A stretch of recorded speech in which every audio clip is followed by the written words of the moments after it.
So let's dive into a really powerful sermon that tackles a question we've all probably wondered about. If there's a divine power that sees everything, why do the bad guys so often seem to win? We're going to break down this sermon's take on what it calls divine justice, ultimate power, and a final reckoning that is, frankly, terrifying. Right from the jump, the sermon hits you with this incredibly direct statement. It's setting the stage, you know? The central theme is all about divine awareness. The message couldn't be clearer. Nothing, and I mean nothing, goes unnoticed. Every single act of injustice is seen. So this isn't about a lack of knowledge. Not at all. Okay, so that naturally brings up the big question, right? If this divine being knows exactly what's going on, why isn't justice immediate? Why are oppressors allowed to just keep doing what they're doing? This is the core tension the entire sermon is built to resolve.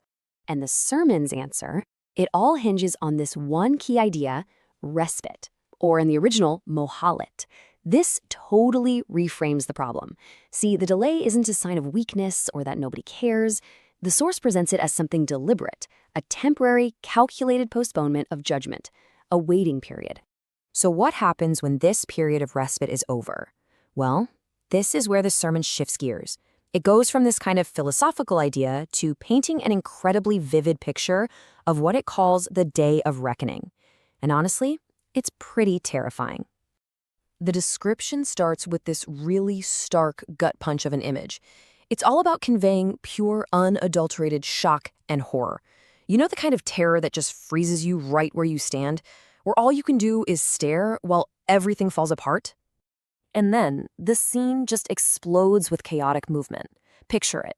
Huge crowds of people, not just walking, but rushing forward in a total panic.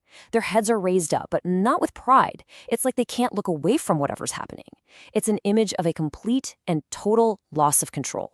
And this is where it gets really chilling, because it gets into their inner psychological state. Their gaze is just fixed. They've lost their sense of self. And that last detail, their hearts will be empty, it suggests this complete hollowing out of everything. No courage, no hope, just absolute dread. This is what that delayed justice was building towards, a moment of pure terror. Now, from that huge universal scene of judgment, the sermon zooms way in on a specific prophecy it uses as a kind of case study for long-term punishment. And look, we need to be really clear here. Our job is just to explain how this sermon uses this particular decree to build its argument. So the sermon quotes this directly. It's stating a belief in a perpetual decree of punishment sent upon the Jewish people. Now, within the logic of the source material itself, this is held up as a real-world historical example of a divine plan of retribution playing out over centuries. It's meant to tie back to that idea of a delayed but absolutely certain justice. But right after that very specific example, the sermon pulls the camera back out. It uses that point as a launch pad for a warning that it says applies to everyone, or, in its words, all who plot evil deeds. So the focus snaps right back to a universal message.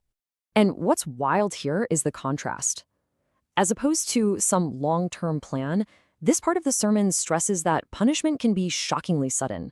It could be the earth literally opening up beneath you, or something coming at you from a direction you never ever saw coming. It could grab you in the middle of your daily coffee run, or strike at the very second you finally let your guard down. The message is simple. If you're an evildoer, you're never truly safe. And all of this builds up to the sermon's final, epic theme, this ultimate showdown between human plans and what it presents as an all-powerful divine will. It's the classic story, you know, your plans versus the plan. The sermon lays it out super clearly. On one side, you've got us, human beings, plodding away, making our little schemes, trying to control our world. But on the other side, there's a divine plan that's always moving in response. A plan that's described as being just fundamentally unbeatable, unbreakable. And this quote, wow, it just sums the whole thing up. It's framed as a direct address from the divine, basically saying, yeah, I see your little plots, but I'm planning too, and my plan is firm. That word, firm, it means it can't be broken, it can't be bent, and you definitely can't get around it. But then, just when you think you've got it figured out, that it's all about this harsh, inevitable punishment, the sermon throws a curveball, a really important one. It says this divine power isn't just one thing. It has this dual nature.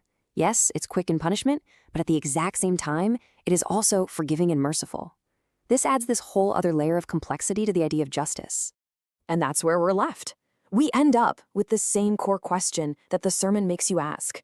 If justice is absolutely going to happen and the divine plan can't be stopped, then what's the point of the wait? Why the respite? Is it a chance for people to change? Is it some kind of test?